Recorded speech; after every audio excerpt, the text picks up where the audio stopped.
और ये enable admit करके, हाँ वो मैं पता है निकलेगा ना। इसको पॉज कर, बाद में चालू।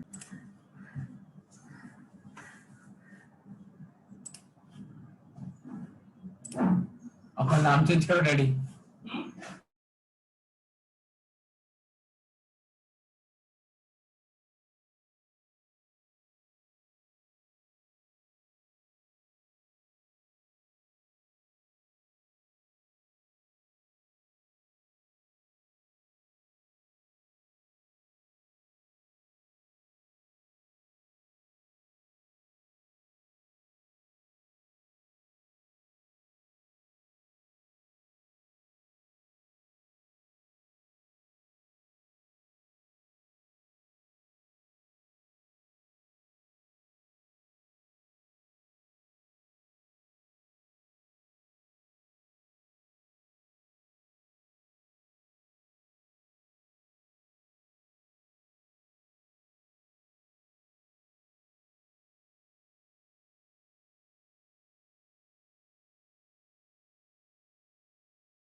Can you see my screen? Yeah, we are able to see your screen. हाँ, तो हम वल्नरेबिलिटी असेसमेंट के लिए आज हम थोड़े बहुत टूल्स यूज करने वाले हैं। तो पहला टूल है नेसेस।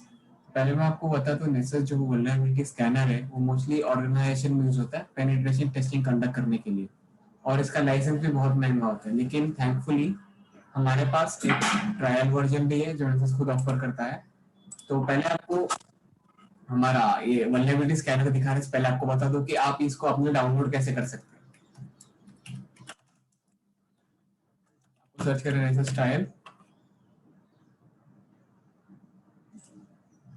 आप इनके ऑफिशियल साइट पे जाते हैं www.tenable.com। एक प्रोफेशनल वर्जन है, हमें नॉर्मल वर्जन चाहिए, तो वेबसाइट पे ही जाते हैं।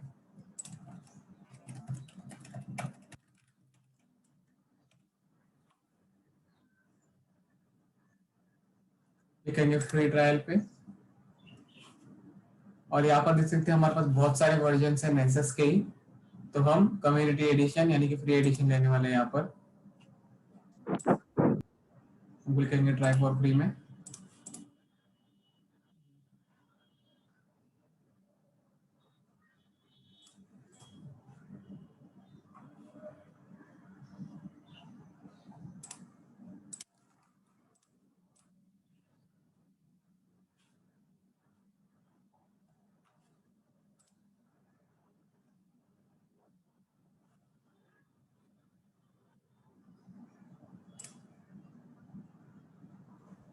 नमन, आप नेसेस एसेंशियल्स करके सर्च कर सकते हो, क्योंकि ये प्रोफेशनल का 7 डेज फ्री ट्रायल है।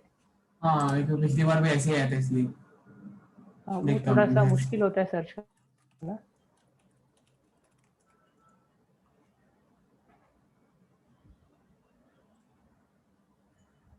ये रहा। तो मैं काम करता हूँ, सर्च करना थोड़ा मुश्किल है तो आपको जूम चैट में ये लिंक भेज देता हूँ मैं।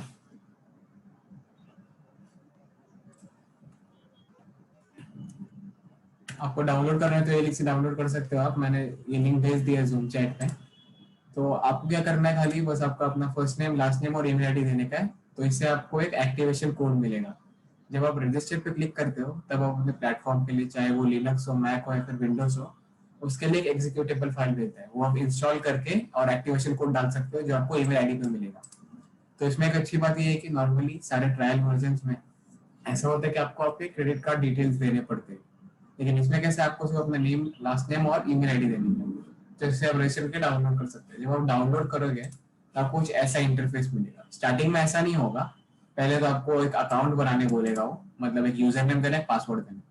तो मैंने यूजर नेम और पासवर्ड के लिए एडमिन रखा है। ये मैंने इतना आसान क्यों रखा है, क्योंकि ये पर्सनल यूज के लिए, लेकिन अगर आप कोई ऑर्गेनाइजेशन के लिए यूज कर रहे हो पेनिट्रेशन टेस्टिंग करने के लिए, तो फिर आपको कुछ सिक्योर पासवर्ड चूज करना पड़ेगा। तो मैं रिफ्रेश कर दूंगी, सेशन एक्सपायर का एरर आ रहा था, मैं लॉग इन करता हूँ। तो ये है नेसेस। तो पहले मैं आपको इसका बेसिक लेआउट समझा देता हूँ, मैं मतलब बेसिक इंटरफेस समझा देता हूँ।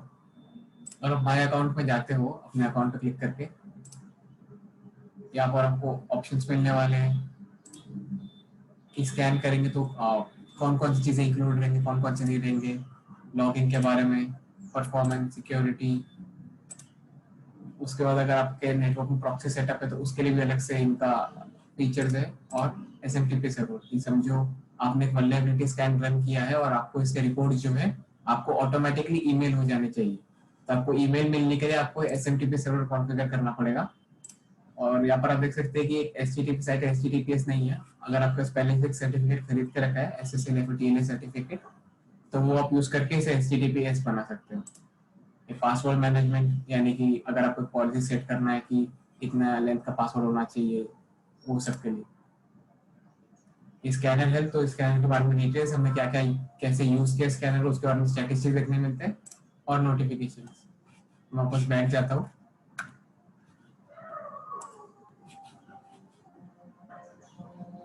तो यहाँ पर आप देख सकते हैं मैंने पहले से बहुत सारे स्कैन रन किए हैं। आपको मैं रिपोर्ट्स बाद में दिखाता हूँ, पहले आपको दिखाता हूँ आप एक बेसिक स्कैन रन कैसे कर सकते हो नेसेस यूज करके। पहले आप क्लिक करेंगे न्यू स्कैन पर। यहाँ पर आप देखेंगे कि हमारे पास बहुत टाइप के अलग अलग स्कैन है। ये basic network scan, advance scan, malware के लिए अलग से स्कैन है, फिर ग्राउंड डिटेक्शन, वानाक्राई, रैंसमवेयर, ये जो स्पेसिफिक वल्नरेबिलिटीज है, दो ड्राउन और वानाक्राई, जो स्पेसिफिक मैलवेयर है, उनके ऊपर से भी अलग से स्कैन है। यहाँ पर देख सकते हैं हमारे पास लिमिटेड फंक्शनैलिटी, लेकिन अगर आपके पास नेसेस का प्रो वर्जन है, यहाँ पर आपको और भी बहुत सारी चीजें मिलती हैं। तो आपको मैं ये डेमोन्स्ट्रेशन के लिए एक बेसिक नेटवर्क स्कैन पे क्लिक करता हूँ। मैं आपको एक और चीज याद रखना है कि जब आप नेसेस का फ्री वर्जन यूज करते हो, आपको इन टोटल सिर्फ 16 IP एड्रेसेस स्कैन कर सकते हो। अगर समझो कि आपने आपके सारे 16 IP एड्रेसेस यूज कर लिए, उसके बाद आपको 90 डेज तक रुकना पड़ेगा ताकि आपको एक और IP एड्रेस मिले स्कैन करने के लिए। लेकिन अगर आप पर्सनल यूज के लिए यूज कर रहे हो, सीखने के लिए यूज कर रहे हो, तो आपको मुझे तो नहीं लगता कि आप 16 IP एड्रेसेस यूज करोगे, क्योंकि मैंने खुद इतने सारे स्कैन रन किए, मैंने खुद 7-8 ही यूज किया अब तक IP एड्रेसेस। यहाँ पर आपको स्कैन नेम देने का है, मैं डेमो स्कैन दे देता नाम, डिस्क्रिप्शन आपको ये दे सकते हैं, और कौन से फोल्डर्स में सेव रहेगा। यहाँ पर आप देख सकते हैं कि 2 फोल्डर्स है, ऑल स्कैन्स और फ्रेश। तो हम माई स्कैन्स में रखेंगे इसे। टारगेट्स में आपको जो भी टारगेट, समझो कोई कंप्यूटर है या फिर कोई भी वेबसाइट है, उसका IP एड्रेस डालेंगे इधर। आप एक और ऑप्शन है, आप शेड्यूल कर सकते हो स्कैन को। तो नॉर्मली ऑर्गेनाइजेशंस में कैसे होता है कि सिर्फ एक ही बार स्कैन नहीं होता कोई भी वेबसाइट या फिर कंप्यूटर का। जैसे जैसे आपका वेबसाइट अपडेट होगा, जैसे जैसे कंप्यूटर में नए नए पैचेस आएंगे, नई नई वल्नरेबिलिटीज आएंगे, सर्विसेज के वर्जन अपडेट होते रहेंगे, तो वैसे आप स्कैनिंग शेड्यूल कर सकते हो। समझो कि रोज सुबह 8 बजे स्कैन करना है, देख सकते हो आप। फ्रीक्वेंसी कब वीकली होगा, मंथली होगा, ईयरली होगा, टाइम क्या होगा और टाइम जोन क्या होगा। तो ये शेड्यूलिंग का ऑप्शन हो गया। और यहाँ पर एक और हमें टैब देखने को मिलता है, जो है क्रेडेंशियल्स टैब। अब क्रेडेंशियल्स टैब क्या करता है कि समझो आपको कोई ऑर्गेनाइजेशन से व्हाइट बॉक्स पेनिट्रेशन टेस्टिंग करने की ऑथराइजेशन मिली। तो व्हाइट बॉक्स पेनिट्रेशन टेस्टिंग क्या होता है, इसमें आपको सारे पासवर्ड्स वगैरह सब आपको ऑर्गेनाइजेशन दे देंगे, आपको नेटवर्क के अंदर रखेंगे और आप अंदर से स्कैन करोगे। मतलब आपको एक्सटर्नल अटैकर ये सब ट्रीट नहीं करेंगे, आप अंदर से सब स्कैनिंग करोगे। आप उनके नेटवर्क में हो, आपको उनके राउटर, स्विचेस सबका एक्सेस है, मशीन सबका एक्सेस है। अगर ऐसे ही किसी सिनेरियो में अगर एक ऑर्गेनाइजेशन को अपने कंप्यूटर्स को स्कैन कराने का है और उनके पासवर्ड आपके पास ऑलरेडी है, तो नेसेस ऑटोमेटिकली उस मशीन के अंदर, उस कंप्यूटर जिसका आप स्कैन कर रहे हो उसके अंदर लॉगिन करके और डिटेल में स्कैन कर सकता है। तो अगर आपका क्रेडेंशियल्स है तो आप ये यूज कर सकते हैं। यहाँ पर देख सकते हैं कि हमारे पास में चीजें होती है उसको बोलते हैं प्लगइन्स। तो प्लगइन्स क्या करते हैं कि अलग अलग जो भी वल्नरेबिलिटीज है, अलग अलग टाइप ऑफ स्कैन्स है, वो सब प्लगइन पे डिपेंड करते हैं। जैसे कि हम देखते हैं सिस्को के प्लगइन्स है, डेनाइल और सर्विस डिटेक्ट करने के प्लगइन्स है, डीएनएस के प्लगइन्स है। तो बेसिकली नेक्सस कैसे काम करता है कि उसके पास एक डेटाबेस रहती है वल्नरेबिलिटीज की, और जो भी हमारा टारगेट मशीन है उससे कंपेयर करता है, स्कैन करता है और पता करता है कि मेरे डेटाबेस में जो भी वल्नरेबिलिटीज है वो उस मशीन में है या नहीं है। तो देख सकते हो कि ये सारी चीजें इसके डेटाबेस में, तो ये सारे को ये प्लगइन्स बोलते हैं। तो आपको मैं और सेटिंग समझा देता हूँ। मैं डिस्कवरी में आप अलग अलग ऑप्शन चूज करते हैं। पोर्ट स्कैन हो गया कि कॉमन पोर्ट जैसे कि HTTP, SSH, HTTPS, वो सब, टेलनेट। लेकिन अगर आपको सारे पोर्ट स्कैन करना हो तो आप ऑल पोर्ट्स पे भी क्लिक कर सकते हो, या फिर कुछ स्पेसिफिक पोर्ट्स चाहिए आप तो आप कस्टम भी सिलेक्ट कर सकते हो। जब आप असेसमेंट पे क्लिक करते हो यहाँ पर भी आपको थोड़ा वैसे ही ऑप्शन देखने को मिलते हैं। स्कैन फॉर नोन वल्नरेबिलिटीज, यानी कि मोस्ट कॉमन, यानी कि जो OAuth टॉप 10 में एक्सेसेस हो गए, SQL इंजेक्शन हो गए। फिर scan for all web vulnerabilities, यानी कि इसके डेटाबेस में जितने भी वेब वल्नरेबिलिटीज है जिसको स्कैन करता हो सब यूज कर लेगा। लेकिन आप देख सकते हैं आपको दो इंटरेस्ट मिलेंगे, क्विक और कॉम्प्लेक्स। इसमें सारे यूज करके नहीं क्विक होएगा, और कॉम्प्लेक्स जिसमें बहुत डीप डाइव करेगा तो उसमें थोड़ा और टाइम लग सकता है। फिर रिपोर्ट में आपको क्या क्या चीजें चाहिए वो सब जो आप रिपोर्ट जनरेट करोगे स्कैन होने के बाद, तो उसके अंदर आपको क्या क्या चीजें चाहिए वहां पर यहाँ पर कॉन्फ़िगर कर सकते हो। और एडवांस में आपको दो ऑप्शन मिलते हैं, डिफॉल्ट स्कैन और scan on low bandwidth links. अगर आपके पास बैंडविड्थ कम है, आपको नेटवर्क ज्यादा क्लॉग नहीं करना स्कैन की वजह से, तो आप ये दूसरे ऑप्शन के लिए जा सकते हैं। तो आपको क्या करना है, खाली ये सेव करना है, टारगेट जाके सेव करना है, फिर आप स्कैन को रन कर सकते हो। अभी तो हमने ऑलरेडी एक स्कैन रन किया है, उसके रिपोर्ट्स हमने सेव किया, आपको हम वो दिखाते। ये रहा एनालिसिस। इसके अंदर जैसे मैंने आपको पहले बोला था कि हमने बहुत सारे साइट्स को पहले से स्कैन करके रखा है। आपको हम DVWA का दिखाते हैं, क्योंकि DVWA कैसा है कि बहुत ही वल्नरेबल वेब ऐप है। उसमें पहले से बहुत सारे वल्नरेबिलिटीज, एक्सेसेस हो गया, SQL इंजेक्शन हो गया, क्लिक जैकिंग हो गया, वो सारे वल्नरेबिलिटीज ऑलरेडी प्रेजेंट है DVWA में। इसलिए इसको स्कैन करेंगे तो ज्यादा वल्नरेबिलिटीज मिलेंगे। तो इसे हम ओपन करते हैं। तो HTML रिपोर्ट जनरेट हुआ है। आपको ये रिपोर्ट दिखाने से पहले आपको ये भी बताता हूँ कि आप रिपोर्ट जनरेट कैसे करोगे अपने लिए।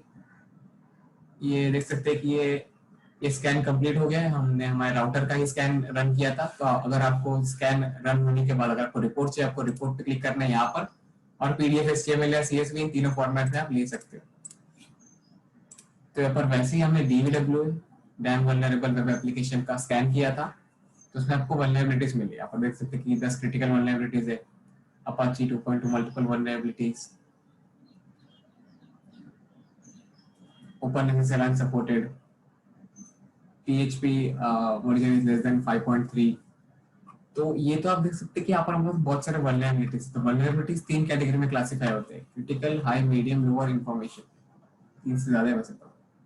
तो इन जो मोस्टली क्या होता है कि जो आपको मेन जो आपको एक्सप्लॉइटेशन करवा सकते हैं वो मोस्टली होते हैं क्रिटिकल और हाई और मीडियम। ये तीनों में आपको ज्यादा स्कोप रहता है कि आप एक्सप्लॉइट कर सकते हो मशीन को इन वल्नरेबिलिटीज यूज करके। लोअर इन्फो जो बहुत छोटे मोटे वल्नरेबिलिटीज होते हैं जो आसानी से पैच कर सकते हैं, उसके बारे में। तो आपको मैं एक एग्जांपल देता हूँ कि आपको अभी स्कैन तो मिल गया, अब अभी इसे एक्सप्लॉइट कैसे करोगे। आपको मैं पूरा एक्सप्लॉइटेशन तो नहीं बताने वाला हूँ, लेकिन आप एक्सप्लॉइट ढूंढोगे कैसे वो आपको बता सकता हूँ। यहाँ पर आप देख सकते हैं कि ये वल्नरेबिलिटी, तो मैं क्या करूंगा, इसको कॉपी करूंगा, इसे मैं गूगल में पेस्ट करके एक्सप्लॉइट सर्च करूंगा। यहाँ पर देख सकते हैं कि हमें तो क्या करना है कि आपको अलग अलग वेबसाइट्स पे जाके देखने का है कि आपको इसका एक्सप्लॉइट है कि नहीं। अगर आपको अगर एक्सप्लॉइट है तो आप मेटास्प्लॉइट यूज करके एक्सप्लॉइट कर सकते हो इसे। यहाँ पर एक्सप्लॉइट डेडिकेटेड वेबसाइट है।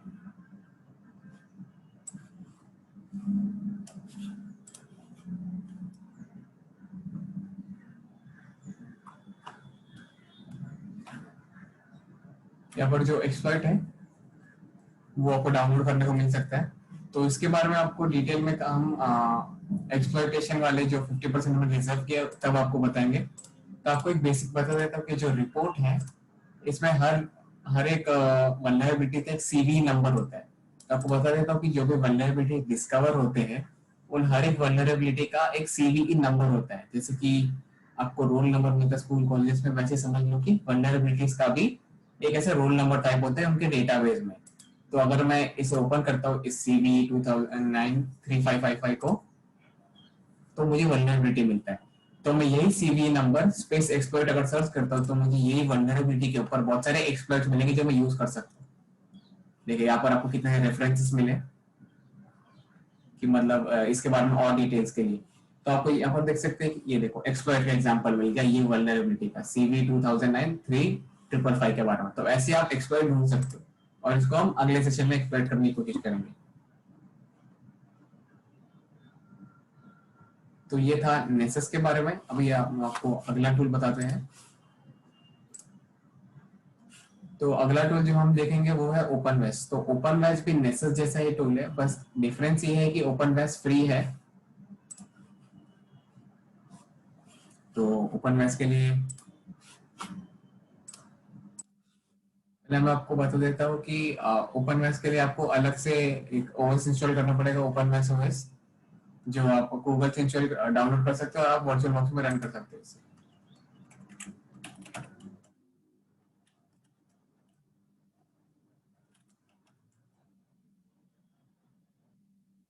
तो यहाँ पर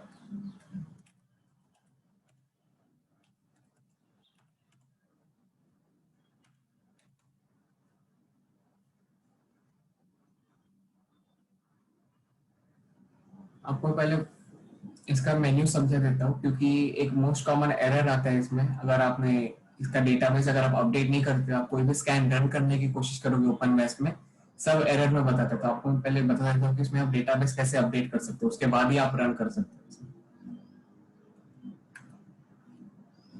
हो। यहाँ पर आप देखोगे ना, अगर आपने एक बार ओपनवेस इंस्टॉल कर लिया, आप यूट्यूब में से कोई भी ट्यूटोरियल देख सकते हो ओपनवेस इंस्टॉलेशन के लिए। तो आपको क्या जाना है, अबाउट सेक्शन में जाना है। यहाँ पर अबाउट सेक्शन में देख सकते हैं कि no system operation currently running, यानी कि अगर मैं कुछ डेटाबेस अपडेट करना है वो सब मैं कर सकता हूँ। उसके लिए मेंटेनेंस में जाऊंगा, मैं फीड पे जाऊंगा और अपडेट पे क्लिक करूंगा।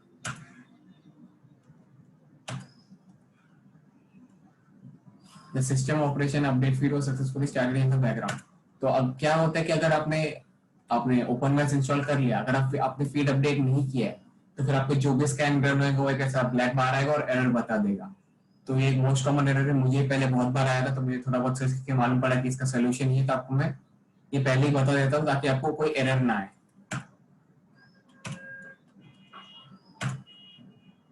तो मैं सेशन टर्मिनेट करता हूँ क्योंकि मुझे तो इसका लिए एक्सेस करना है। तो इसका आईपी है 192.168.0.109। तो मैं इस आईपी पे जाता हूँ।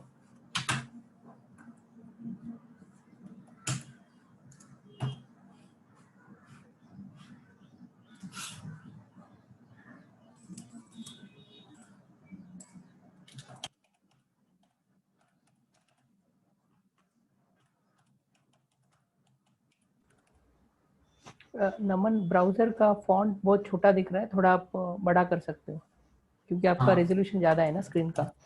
हाँ करता हूँ मैं।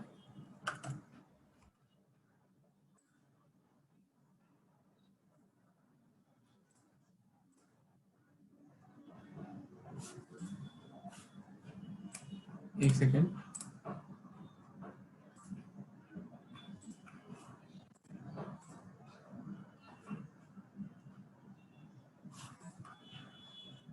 अब देख रहे हैं? हाँ, इतना भी बड़ा नहीं, थोड़ा सा कम कर दो। हाँ अभी ठीक है, बस हाँ। बस। ठीक है, तो जो डिफॉल्ट क्रेडेंशियल्स होते हैं वो एडमिन होते हैं, तो इससे आप लॉग इन कर सकते हो। तो खाली इसका ओएस इंस्टॉल करना है और कॉन्फ़िगरेशन करना है, जैसे मैंने आपको बताया था। अब खाली फीड अपडेट करने का रहता है। उसके बाद आप इनके जो आईपी एड्रेस जो उन्होंने दिए वो आईपी एड्रेस में आप जाके आप लॉग इन कर सकते हो। इसके बाद आपको ये डैशबोर्ड मिलेगा, लेकिन अगर आप पहली बार यूज कर रहे हो तो आपको कोई डैशबोर्ड नहीं रहेगा इसमें, क्योंकि मैंने पहले से बहुत सारे स्कैन्स रन करके रखे हैं। तो फिर जो वल्नरेबिलिटीज मैंने अभी तक फाइंड किया वो सब यहाँ पर लिखे हुए रहते हैं। तो सबसे पहले जब आप यहाँ पर आते हैं, आपको टारगेट्स का टैब ढूंढने है यहाँ पर। जब कॉन्फ़िगरेशन में आता है आपको टारगेट्स का ऑप्शन मिलता है। जब आप टारगेट में जाते हो आपको इस पर क्लिक करना है, तो इससे न्यू टारगेट ऐड करोगे। समझो कि आपको एक वेबसाइट स्कैन करना है या फिर कोई मशीन, कोई कंप्यूटर को स्कैन करना है, तो उसका आप नाम दोगे। यहाँ पर समझो कि डेमो ले लेते हैं, और उसके बाद हमें इसका आईपी एड्रेस, यहाँ पर हमें उसका आईपी एड्रेस देना पड़ेगा। मेरा कंप्यूटर हो जिसको मैं स्कैन कर रहा हूँ तो वेबसाइट, तो यहाँ पर आप देख सकते हैं कि हमने पहले से ही बहुत सारे टारगेट बना करके आपको एक टारगेट दिखाता हूँ मैं। यहाँ पर डीवीडब्ल्यू जो हमने पहले भी स्कैन किया था उसी को हम ओपन वेस में भी स्कैन कर रहे हैं, तो उसका हमने आईपी स्पेसिफाई किया। अभी आपने अपना टारगेट स्पेसिफाई कर दिया था, आपको अगर स्कैन रन करना है आपको स्कैन्स में जाना है, और फिर टास्क में जाना है और फिर क्लिक करना है न्यू टास्क पे। इसको आप नाम दे देंगे, फिर टारगेट स्पेसिफाई करेंगे। आप देख सकते हैं कि हमने पहले भी बहुत से टारगेट स्पेसिफाई किए थे, तो इसमें हम लोग डीवीडब्ल्यू होस्ट स्पेसिफाई कर सकते हैं।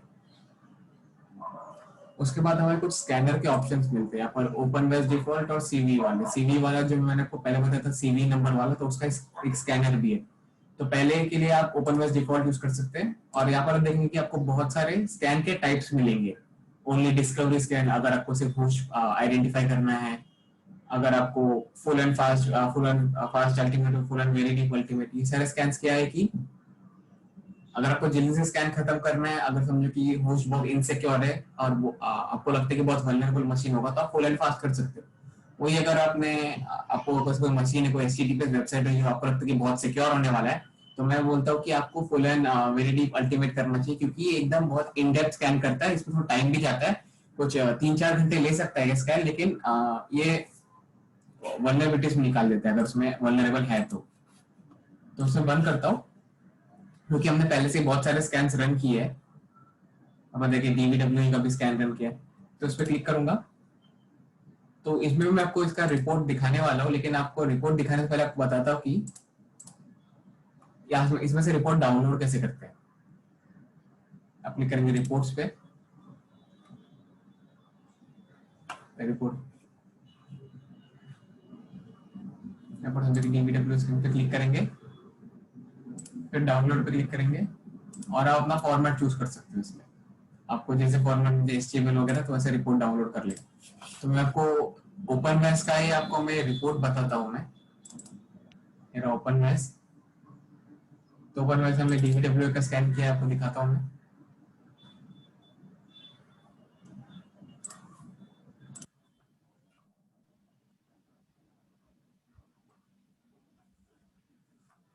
तो यहाँ पर भी सारे जो भी वल्नरेबिलिटीज है क्लासिफाई किए हुए हैं, हाई, मीडियम, लो के अंदर।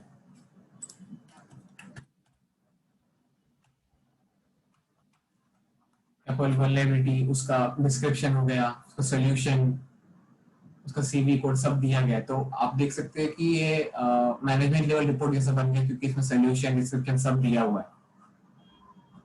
तो ये और नेसेस का रिपोर्ट ऑलमोस्ट सेम ही है, लेकिन आप देख सकते हैं कि ओपन वेस में थोड़ा हमें ज्यादा डिटेल्स देखने को मिलती है।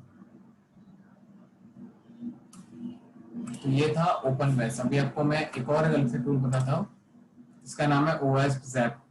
तो अगर आपको कोई भी वेबसाइट के पेनिट्रेशन टेस्टिंग करते हो, तो मैं आपको रिकमेंड करता हूँ कि सबसे पहले आप नेसेस ओपन वेस से पहले OWASP-ZAP यूज करो, क्योंकि OWASP-ZAP जो टूल है वो स्पेसिफिकली बना है वेबसाइट्स को पेनिट्रेशन टेस्टिंग करने के लिए। अगर OWASP-ZAP से ज्यादा कुछ ना मिले तो ओपन वेस ट्राई करना, उसके बाद जाके नेसेस ट्राई करना। तो आपको मैं OWASP-ZAP बता देता हूँ। मैंने खाली लिनक्स में बाय डिफॉल्ट इंस्टॉल करता है OWASP-ZAP। उसको OWASP-ZAP को रन करने के लिए आपको ये सर्च मेन्यू में ZAP सर्च करना है, आपको मिल जाएगा OWASP-ZAP। तो ये ओपन ही है अभी। तो OWASP-ZAP क्या है पहले आपको बता देता हूँ। OWASP का ही एक लिस्ट होता है, top 10 most exploited web vulnerabilities करके। तो मतलब जो भी मोस्ट कॉमन एक्सप्लॉइट्स है जो वेबसाइट पे कैरी आउट करते हैं वो सबका लिस्ट रहता है, जैसे कि SQL injection, cross site scripting, वो सारे ऐसे वो जो भी वल्नरेबिलिटीज है वो सबका लिस्ट होता है। वो हर साल निकलता है कि मोस्ट कॉमन एक्सप्लॉइट्स कौन से थे। तो वही कंपनी जिसका ये रिपोर्ट्स होता है OWASP, उन्होंने एक टूल बनाया OWASP-ZAP करके। तो इसमें आप क्या कर सकते हो, इसमें आप वेबसाइट्स को स्कैन कर सकते हो। आपको इसका भी मैं इंटरफेस समझा देता हूँ। हमारे पास सारे टैब्स है, यहाँ पर आपको मोड देखने मिलते हैं, safe mode, protected mode, standard mode और अटैक मोड। तो इन सब में आपको मैं डिफरेंस बताता हूँ, इन सब में डिफरेंस क्या है। तो सेफ मोड क्या करता है कि समझो कि आपको एक वेबसाइट स्कैन करना है, कोई नेटवर्क स्कैन कर, लेकिन आपको स्टेल्दी भी रहना है कि आपको डिटेक्ट नहीं होना चाहिए उनको कि आप स्कैन कर रहे हो उन्हें, तो उसके लिए सेफ मोड होता है। लेकिन एक डाउनफॉल मतलब एक ड्रॉबैक क्या है सेफ मोड का कि आपको उतने रिजल्ट नहीं मिलेंगे, उतने वल्नरेबिलिटीज नहीं मिलेंगे, क्योंकि उतना डीप स्कैन नहीं कर पाएगा, क्योंकि स्टेल्थ भी मेंटेन कर रहे हैं। वही अगर आप स्टैंडर्ड और अटैक मोड में देखेंगे तो फिर इसमें स्टेल्थीनेस कुछ सवाल ही नहीं उठता। इसमें जितना हो सकता है उतना वल्नरेबिलिटीज फाइंड करते हैं, और इसमें अगर आप समझो कि आपके पास एक परमिशन है ऑर्गेनाइजेशन पेनिट्रेशन टेस्टिंग करने का, तो आप अटैक मोड में जा सकते हो, क्योंकि आपको स्टेल्थ मेंटेन करने की जरूरत नहीं है, आप जितना चाहिए उतने वल्नरेबिलिटी ढूंढ सकते हो कि वही आपको चाहिए एक रिपोर्ट में। तो मैं अभी के लिए स्टैंडर्ड मोड में जाता हूँ, और यहाँ पर आपको अपना वेब एड्रेस जो भी आपको स्कैन करना है, या फिर आप अपना आईपी एड्रेस स्पेसिफाई कर सकते हैं कि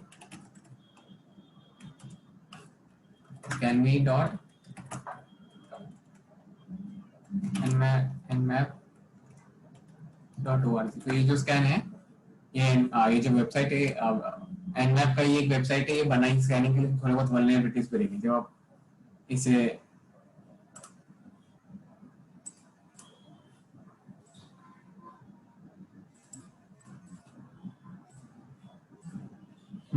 ये तो हमारा मैनुअल मोड में था, मैंने इसमें क्लिक किया था। अगर आपको आसानी से करना है तो ऑटोमेटिक स्कैन पे क्लिक करोगे, और यहाँ पर ऑलरेडी दिया हुआ है तो आप अटैक पे क्लिक करोगे। जैसे आप अटैक पे क्लिक करोगे, देखिए आप देख सकते हो कि एक स्कैन रन रहेगा। ये वेबसाइट वल्नरेबल था, इसलिए शायद इतना जल्दी होगा नहीं, वो स्कैन चल रहा है। जब ये 100% पे हो जाएगा और उसके बाद आपको रिपोर्ट चाहिए, क्योंकि यहाँ पर आप देखने जाओगे, आप इतने आसानी से देख नहीं, यहाँ पर आप देख सकते हैं आपको वल्नरेबिलिटीज मिल रहे हैं कि CSRF टोकन्स नहीं है, एक्सटर्नल ऑप्शन बराबर सेट नहीं है, क्रॉस डोमेन जावा स्क्रिप्ट फाइल इंक्लूजन का एरर है। तो ये सब अगर आपको अच्छे से देखना है, जैसे कि हमें प्रीवियस में रिपोर्ट्स मिले थे, नेसेस में रिपोर्ट्स मिले थे, ओपनमेस में रिपोर्ट्स मिले थे, वैसे अगर आपको रिपोर्ट चाहिए तो आप फाइल करोगे, फाइल पे जाके रिपोर्ट में जाके generate HTML report, XML JSON report, तो मुझे आप HTML रिपोर्ट डाउनलोड करोगे, तो वो भी हमने पहले से ही करके रखा है। तो आपको मैं अभी OS ZAP के रिपोर्ट बताता हूँ। मैं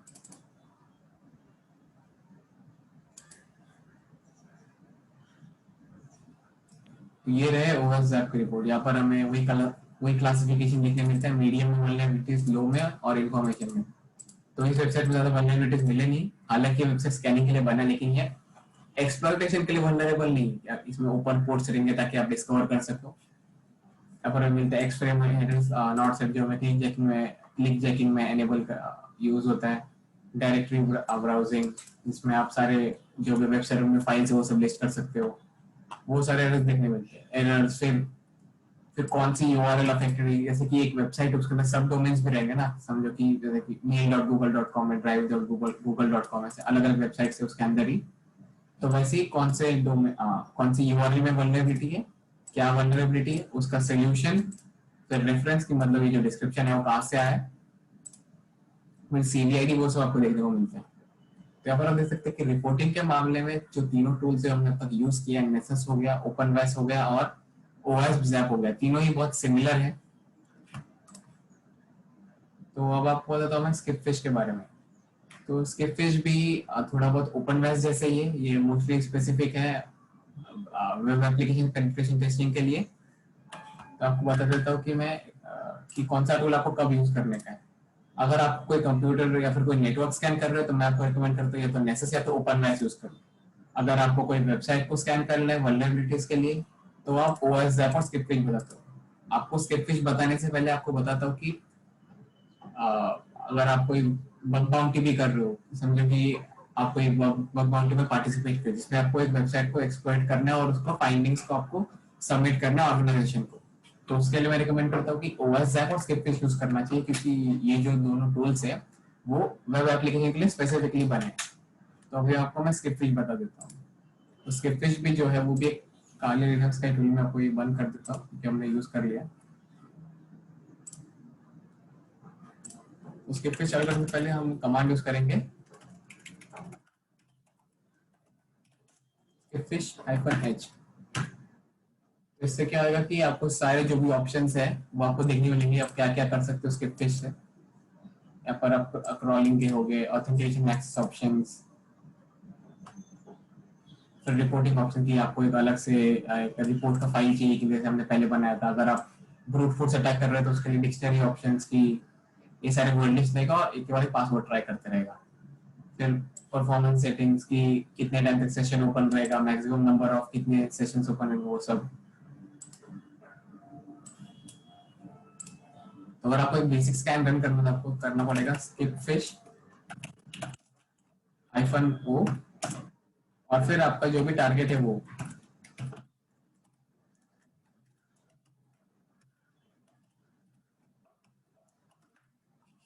इससे क्या है कि स्कैन रन होने वाला है। हाँ, जब हम लोग स्किप फिश -o करते हैं हमें डायरेक्टली भी स्पेसिफाई करें तो मैं अभी के लिए निकाल देता हूँ मैं, ताकि स्कैन रन हो जाए।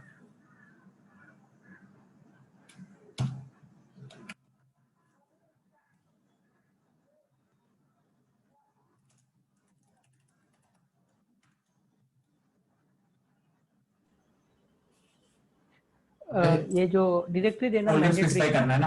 हाँ हाँ सर, मैंडेटरी है। तो एक फोल्डर बना देते हैं यहाँ पर।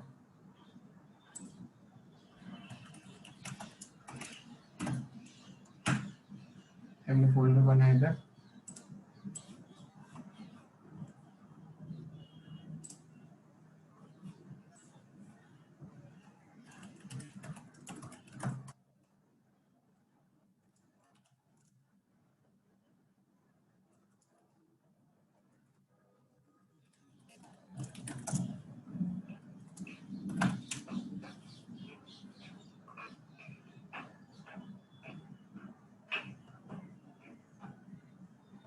-o फिर डायरेक्टरी मतलब जहाँ पर आपको सेव करना था, -o फिर स्लैश एंड ये रहेगा स्किप फिश, क्योंकि वो अभी अभी हमने फोल्डर बनाया। आई थिंक अगर आपने मेंशन किया नहीं भी बनाया तो ऑटोमेटिकली बनाता है उधर ही नहीं बनाया बनाता ना, है। इसलिए तो एरर दिया। नहीं नहीं, आप कुछ भी दे दो ABCD ऐसा कुछ, शायद वो हाँ रूट ठीक। पे एक्सेस नहीं देगा आपको। आप डेस्कटॉप पे है ना, तो डेस्कटॉप पे ही क्रिएट करेगा वो अपने आप कुछ भी नाम दे हाँ दो। हाँ टेस्ट टेस्ट करके नाम दे दो और वेबसाइट एड्रेस दे दो। नहीं हाँ नहीं, चलेगा। फॉरवर्ड स्लैश मत यूज करो क्योंकि वो रूट पे परमिशन नहीं रहेगा, स्लैश नहीं चाहिए। Okay okay.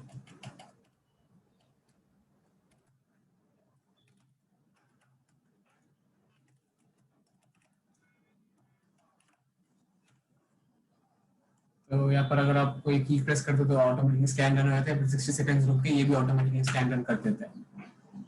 तो इससे क्या होगा, हमारे फोल्डर के अंदर जो हमने स्पेसिफाई किया उसके अंदर ऑटोमेटिकली रिपोर्ट जनरेट हो जाएगा। अभी भी स्कैन रन हो रहा है। तो जब तक ये स्कैन रन हो रहा है, हमने पहले से ही स्कैन रन किए हैं, उसमें आपको रिपोर्ट बता इसका रिपोर्ट कैसा होता है। ये रहा स्किप फिश के फोल्डर में गए हैं, हमने scanme.nmap.org पे हमने स्कैन रन किया था।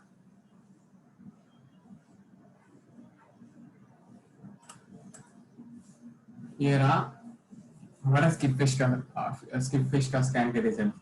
तो यहाँ पर जो भी फाइल्स है आपके वेबसाइट में वो सब देखने मिलती है, इतनी इंपॉर्टेंट नहीं है क्योंकि वही जो आपके HTML पेजेस है, आपके जो भी इमेजेस वेबसाइट में, उसका ही आपको URL दे रहा है।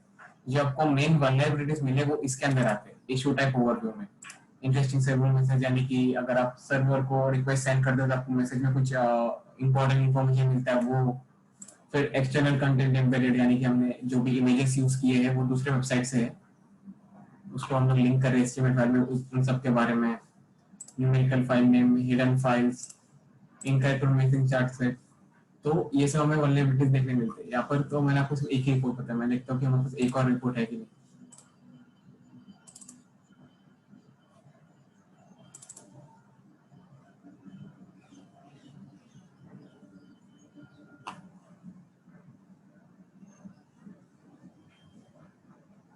यहाँ पर हमने एक और वेबसाइट को स्कैन किया, hackthissite.org करके। यहाँ पर भी हमें वल्नरेबिलिटीज देखने मिलते हैं, external content embedded on a page.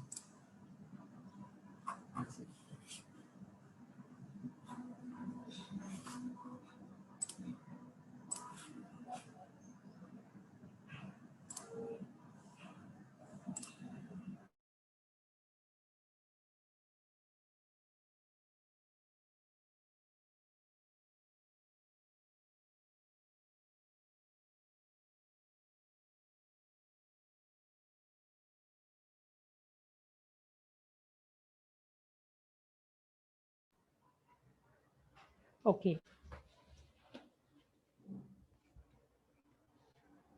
सो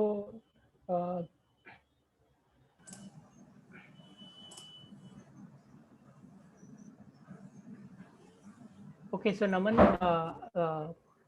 आपने जो भी टूल्स बताए वो सब हो गया क्या? हाँ, ओके तो हमारे पास 4 टूल्स थे, मैंने बता दिया कैसे यूज करते हैं और कौन सी सिनेरियो में कौन सा यूज करना ठीक रहता है। ओके, तो इसमें अभी मतलब हमने सिर्फ दो दिन रखा था, मतलब 2 आवर्स रखे थे वल्नरेबिलिटी असेसमेंट्स के लिए। तो इसमें आपको जो नेसेस है, ओपन वैस है, स्किप फिश है, और इवन ओएस ज़ैप। हाँ, और एक आपने लेजियन कवर किया था। तो लेजियन के अंदर एनमैप और निक्टो सब होता है। तो इतना भी हाँ। अगर आप जानेंगे कि वल्नरेबिलिटी स्कैनिंग कैसे होता है, तो इतना काफ़ी है। अगर आप इंटरव्यूज के लिए भी जाएंगे तो आप देख सकते हैं इंटरव्यू क्वेश्चन में किस टाइप के क्वेश्चन पूछ सकते हैं। तो वो पूछेंगे कि वल्नरेबिलिटी असेसमेंट कैसे करते हैं, क्या टूल्स है, कैसा है। तो ये आपको बताने आना चाहिए कि ये सब टूल्स है, इसको ऐसा यूज़ करना है।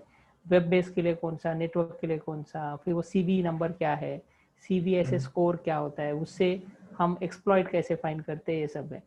तो और एक और चीज हाँ है हाँ कि हमने जो भी अभी रिपोर्ट स्कैन की है, हमने डीबीडब्ल्यू का स्कैन किया है, मेटास्प्लॉइट टेबल का स्कैन किया है, जो जो हमें सीवी नंबर से हम अगले सेशन में वो यूज करेंगे, क्योंकि हमने अभी देखा है तो हम ऑर्डर में आया, पहले हमने इन्फॉर्मेशन गैदर किया वेबसाइट के बारे में, उसके ऊपर हमने स्कैन रन किए, फिर हमें वल्नरेबिलिटीज मिले। अब हम वही वल्नरेबिलिटीज यूज करके हम लोग मेटास्प्लॉइट से एक्सप्लॉइट करेंगे और डीबीडब्ल्यू को एक्सप्लॉइट करेंगे ऐसा। हाँ।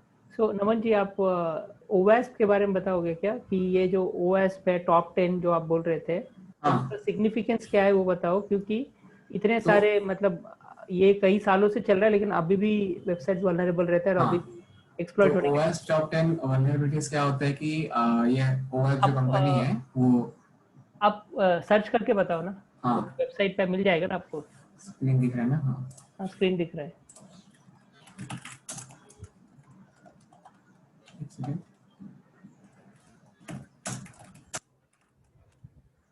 मेरा ओएस टॉप 10 वेबसाइट है। यहाँ पर वो देखने मिलता है top 10 web application security risk. तो पहले मैं आपको एक्सप्लेन कर देता हूँ। तो ओएस पर की कंपनी है, तो वो हर साल इस लिस्ट को अपडेट करता रहता है कि जो मोस्ट कॉमन अटैक्स जो है, जो मोस्ट कॉमन वल्नरेबिलिटीज है जो यूज करते हैं अटैकर्स, हैकर्स, एक वेबसाइट को कॉम्प्रोमाइज करने के लिए, वेबसाइट को हैक करने के लिए मोस्ट कॉमन वल्नरेबिलिटीज क्या है। तो ये जो लिस्ट है ये बहुत इंपॉर्टेंट लिस्ट है। अगर आपने इस लिस्ट को मास्टर कर लिया कि अभी इंजेक्शन अटैक्स हो गए, SQL attack, broken authentication attacks, अगर आपको ये सारे अटैक्स आपको वेबसाइट पे करने को आता है सक्सेसफुली, तो इससे आप एक बग बाउंटी हंटर बन सकते हैं। क्योंकि मोस्ट कॉमनली बग बाउंटी में आपको एक वेबसाइट ही कॉम्प्रोमाइज करने का रहता है, वेबसाइट ही हैक करने का रहता है परमिशन के साथ। तो मोस्टली जो भी हम वेबसाइट देखते हैं इंटरनेट पे जो बहुत ज्यादा पॉपुलर है, जैसे कि यूट्यूब, फेसबुक हो गया जो बहुत पॉपुलर वेबसाइट्स है, उसके अलावा जो भी वेबसाइट, ऑलमोस्ट हर वेबसाइट को इन 10 में से कोई ना कोई एक अटैक से विक्टिम तो होता ही है, कि हर वेबसाइट में कोई ना कोई वल्नरेबिलिटी होती है जो इस लिस्ट के अंदर आता है। इसलिए बहुत कॉमन, मतलब बहुत ही पॉपुलर लिस्ट है ये। तो अगर आप इसे मास्टर कर दो तो आप ऑलमोस्ट कोई भी वेबसाइट को आप कॉम्प्रोमाइज कर देते हो, उसमें डेटा निकाल सकते हो उसमें से आप। तो ये काफी यूजफुल होता है अगर आप पेनटेस्ट करते हैं वेबसाइट का, या बग बाउंटी में बहुत यूज होता है। तो हमने जो टूल यूज किया ओएस ज़ैप, तो आपका एक बहुत काम आसान कर देता है कि अगर आप मैनुअली टेस्ट करते जाओगे, आप एसक्यूएल इंजेक्शन ट्राई करोगे उसमें अलग से एसक्यूएल इंजेक्शन डाल के एसक्यूएल क्वेरीज काम कर रही कि नहीं, आप क्रॉस साइट स्क्रिप्टिंग ट्राई करोगे अलग से। तो ओएस ज़ैप का क्या करता है आपके लिए, जो जो जो टॉप 10 वल्नरेबिलिटीज है वो अपने आप ही स्कैन कर लेता है, ऑटोमेटेड स्कैन परफॉर्म करता है, मतलब आपको मेहनत करने की जरूरत नहीं है, ऐसा है। हाँ, और हम जो 4 सेशन से जो एक्सप्लॉइट वाले हैं, तो उसमें हम लोग इस पे ज़्यादा फोकस करेंगे। क्योंकि ये राइट। मतलब आप अगर पेनिट्रेशन टेस्टर बनते हो, इसमें से आपको मिलनी ही है। और ये जो सीट, ये जो लिस्ट ऐसा ही नहीं बना है, क्योंकि टॉप 10 मतलब अभी भी यहाँ पे भी स्कैन करो, इसमें से कुछ ना कुछ मिलता है। और वो चीज़ अगर मिल रहा है, आपको पता है कि इसमें से ही आने वाला है। जैसे आपका ऐसा हो गया कि एग्जाम है, और एग्जाम में ऐसा है कि 10 क्वेश्चन दिए है, और आप जब रहेगा इन्हीं 10 क्वेश्चन में आएगा। तो वही पेनिट्रेशन टेस्टिंग में होता है। और प्रॉब्लम ऐसा है कि बहुत सारे लोग अवेयर नहीं होते, और ये कॉमन होकर भी अभी भी ये चल रहा है। और ये मतलब जो एज अ पेनिट्रेशन टेस्टर आप जॉब करते हैं, एज अ फ्रीलांसर काम करो या बग बाउंटी है, तो आपको इनमें से मिलेगा। और इसमें हम लोग डिटेल में एक्सप्लेन करेंगे। और ये करने के लिए हम लोग कोई वेबसाइट यूज नहीं करेंगे, किसी और का हम लोग नहीं कर सकते, वो इलीगल बनता है। तो हम लोग लैब्स यूज करेंगे, और लैब सेटअप करना बहुत आसान है। और उसमें एक एक करके हम ट्राई करेंगे। तो इसके अलावा और क्या एक्सप्लॉइट हो सकता है वो इस 4 घंटे में कवर करने की कोशिश करेंगे। और अभी जो आने वाला वीकेंड है सैटरडे संडे, वो दिवाली वाला वीकेंड है, तो आई थिंक बहुत सारे लोग शायद कहीं पे गांव पे या कहीं पे जाएंगे, या फेस्टिवल सीजन है, तो हम क्या करेंगे वो जो सेशन है थोड़ा सा आगे शिफ्ट करेंगे। अभी 4 सेशन मतलब 2 वीकेंड है, तो ये जो 13th 14th वाला या जो 14th 15th वाला वीकेंड है उसमें नहीं करेंगे। फिर जो भी है उसके बाद का 2 वीकेंड्स लेंगे, मतलब नवंबर एंड तक आपका पेनिट्रेशन टेस्टिंग पूरा कंप्लीट हो जाएगा। तो इसमें अभी आई थिंक हमारे पास और समय बचा है, तो किसी को कोई क्वेश्चंस है और तो पूछ सकते हैं, कोई डाउट है कि आगे क्या होगा कैसे होगा तो पूछ सकते हैं, क्योंकि हमारे पास समय है अभी। या और नमन ने भी, आपको पता रहेगा कि नमन ने मतलब बहुत ही छोटे उम्र में बहुत कुछ किया है, तो उसमें मतलब मेरे लिए भी इंस्पिरेशन है, क्योंकि मैं भी इतने एज में, या इवन मुझे अभी तक उतना नहीं पता है जितना नमन को पता है। तो अगर आप उनके बारे में कुछ पूछना चाहते हो कि आप क्या कर रहे हो या अभी करंटली क्या चल रहा है या प्लान्स क्या है, ऐसा कुछ पूछना है, मतलब अगर आपको पूछना है तो पूछ सकते हैं।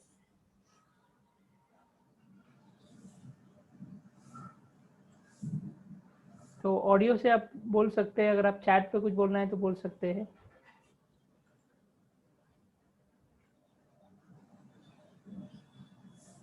ओके, तो फिर हम कितना, आई थिंक 20 मिनट्स बचा है, तो अभी मेरे पास तो कोई और टॉपिक नहीं है। तो नमन ने बहुत अच्छा इजीली और मतलब शॉर्टकट में सब कुछ एक्सप्लेन किया है, और आप मतलब अभी से लेकर मे बी आने वाले वीकेंड तो कुछ नहीं है, उसके बाद के वीकेंड में जब एक्सप्लॉइटेशन करेंगे तो अभी तक आप क्या कर सकते हैं, जितने भी हुए हैं उसके बारे में आप और ज़्यादा स्टडी करो, और जो इंटरव्यू क्वेश्चंस है या वो सब चीज़ आप देखो कि क्या लग रहा है, और उसके ऊपर कुछ क्वेश्चंस रहेगा तो आप व्हाट्सएप में भी एज अ इन पर्सन आप मैसेज भेज सकते हो, तो वो रिस्पॉन्स हम करेंगे। और एक और चीज है, इंटरव्यू क्वेश्चन की जब बात आती है तो आपने बोला था कि नेटवर्क स्कैनर्स के ऊपर पूछेंगे कि ये स्कैनर कब यूज करेंगे, ऐसे सिनेरियो में कब यूज करेंगे, वो वैसे ही ओएस टॉप 10 में बहुत इंपॉर्टेंट है इंटरव्यू क्वेश्चंस के लिए, क्योंकि यहाँ पर आप देखेंगे जो मोस्ट कॉमन वल्नरेबिलिटीज, ये मतलब आप कहीं ना अगर आप पेन टेस्टिंग कर रहे हो तो आपको यूज होएगा, ये गारंटी है, समझ लो कि आपको यूज करना आना ही चाहिए। तो ये